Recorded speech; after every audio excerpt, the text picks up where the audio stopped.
So when you look to the future, what do you think it's going to take to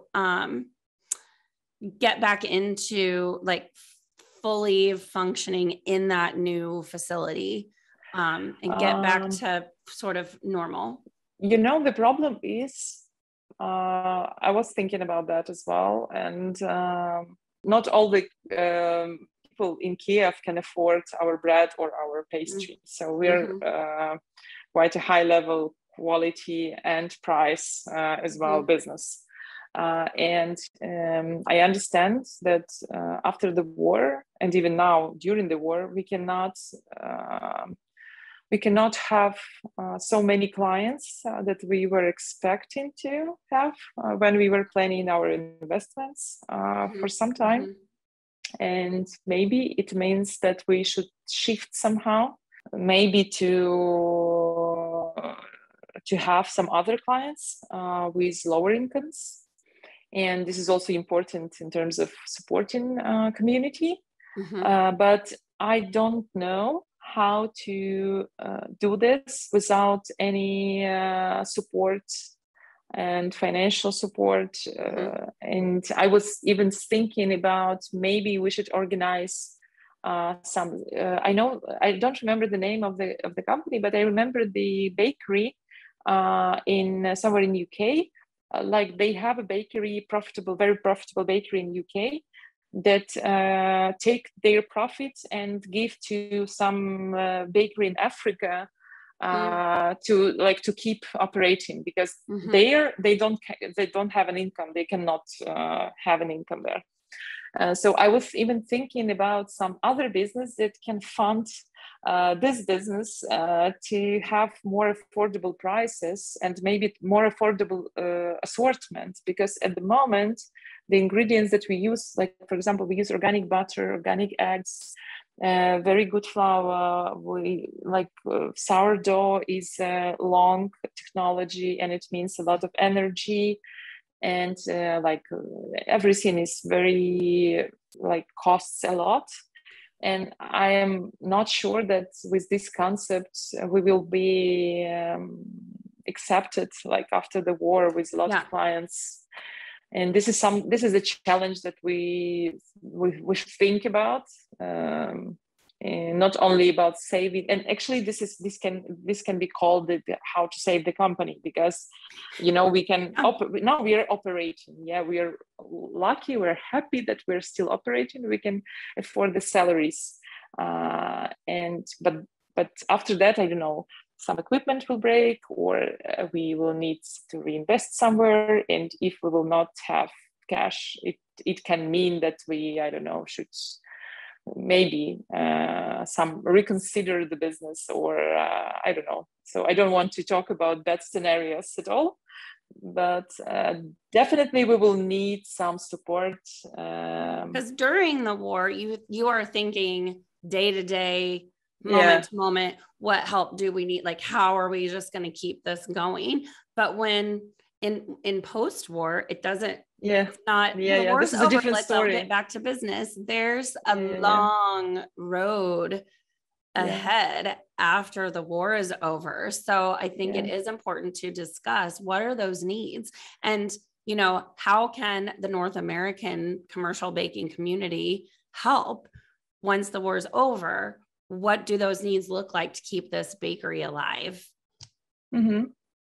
Yeah, I think that actually it can be from financial support to support with equipment to support with expertise, because I'm sure that there are a lot of people with a very high level expertise on, I don't know, energy saving, on some process effectiveness and everything. And even I was thinking a lot about the knowledge and expertise that can be given to Ukrainians and to Ukrainian businesses.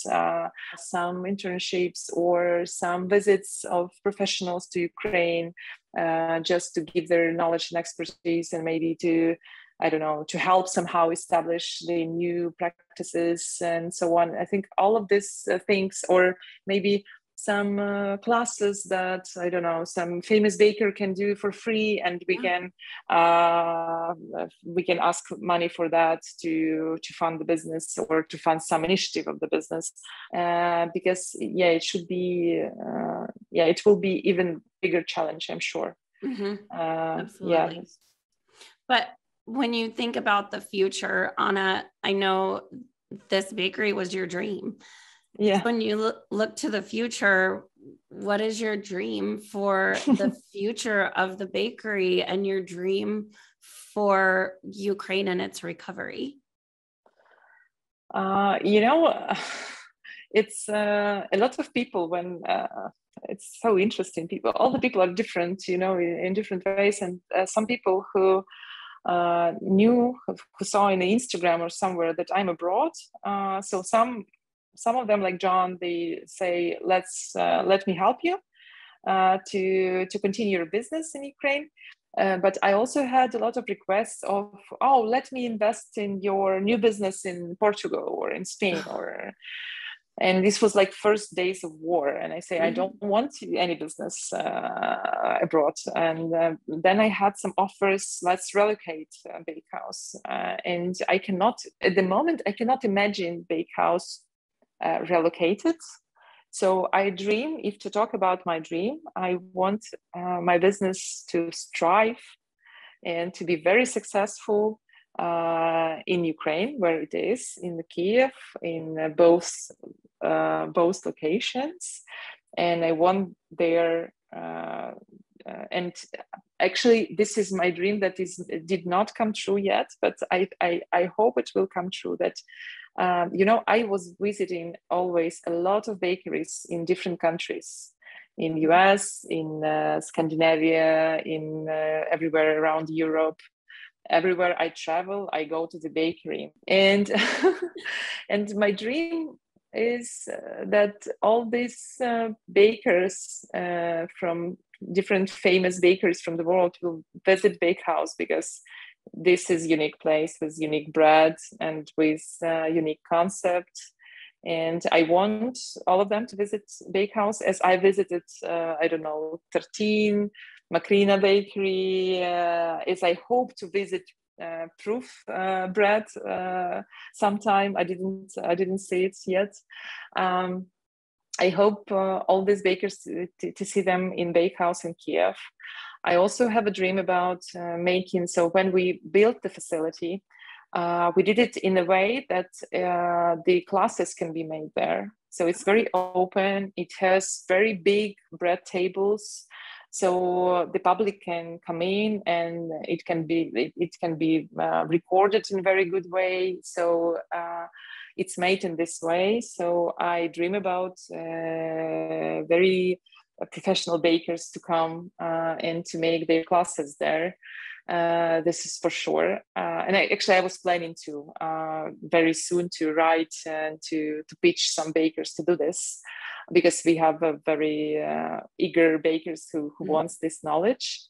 And if and this can be, but I want to say that if we will open Bakehouse somewhere else, I dream that it would be only like additional place, and it will only be built from the state of happiness and from the state of creating something new, not from the point where you run from the war, and that's why you relocate the business. If I want this business to grow, I really want it to grow, but from the state that, we can more, we are okay, we are good in Ukraine, and we want to show our bread and our concept somewhere else. But also, to create something, you should have energy and something to give. Yes. And at the moment, we need to come to the point where we have something to give to people around, not only to people in Ukraine who are in need, because this is something that everyone from, like, I have a lot of friends in different businesses who own the business and owns the business, and everyone says that no one really cares about themselves what we stopped doing on 24th of February. We stopped to care about ourselves. We care about everyone around. And Ukraine is now a lot. We can say that Ukrainian businessmen now are very exhausted people who give every day too much, and we need to keep up with that, and we need somehow to recharge and to create something beautiful. There's a saying, you cannot pour from an empty cup. Yes. Yeah. This is true. This is what I'm talking about. Yes. So I want many people. I wish many people in Ukraine to be the full cup and to generously give this to the world, because it looks like we have something to give. We're a really unique nation, and it looks that world need something like this.